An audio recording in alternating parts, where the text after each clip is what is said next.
আমাদের সংস্কৃতিকে যেভাবে চাপিয়ে আসলে সংক্ষিপ্ত করা হচ্ছে, আমাদের বাউলদের উপর হামলা হচ্ছে।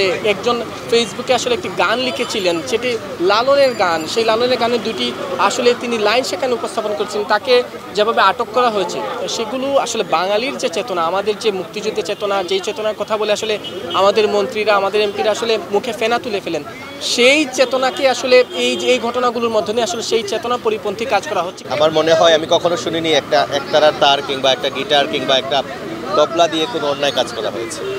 এগুলো দিয়ে গান সাধা হয়েছে, এই গান মানুষের কথাই বলে, বা আউল বাউল আমাদের যারা ফকির সাইজি যারা আছেন, তারা আসলে মানুষকে ভালো লাগার ভালোবাসার কথাই বলেছেন।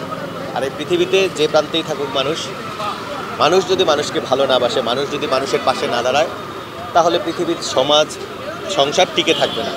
লালনকে যারা ধারণ করতে পারে না, তারা বাঙালি সংস্কৃতিকে ধারণ করতে পারে না।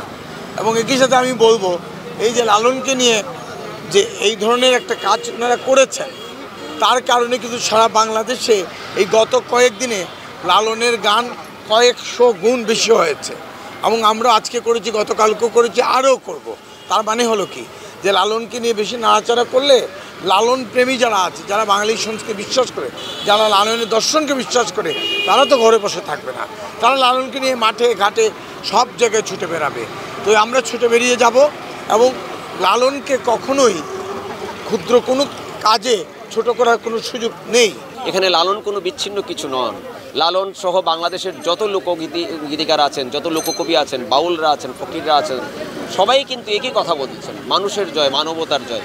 মানুষই যদি না হতে পারে, তাহলে আমার কিসের ধর্ম, কিসের কর্ম? আমি যদি মানুষের কাজে না লাগতে পারি। লালন তো একজন মানবতার পূজারী, মানবতার প্রেমী, তার ধর্মটাই হচ্ছে মানবতার ধর্ম। সুতরাং তাকে নিয়ে তার গান, যে গান হাজার হাজার লক্ষ লক্ষ বছর লক্ষ লক্ষ মানুষ গেয়েছেন, যে গান বহুল প্রচলিত, বহুল শ্রুত এই গান, সেই গানের একটা লাইন ফেসবুকে লেখার কারণে যদি একজনকে মুচলেকা দিতে হয় এবং ধর্মে আঘাত হয়ে যায়, সেটার মধ্যে দুঃখজনক কিছু হতে পারে না। এবং একটি থানার একজন অফিসার, একজন পুলিশের কর্মকর্তা, তার নিশ্চয়ই সেই বোধ আছে, তিনি নিশ্চয়ই পড়াশোনা করে অনেক শিক্ষা যোগ্যতা অর্জন করে এই পদে চাকরিতে এসছেন।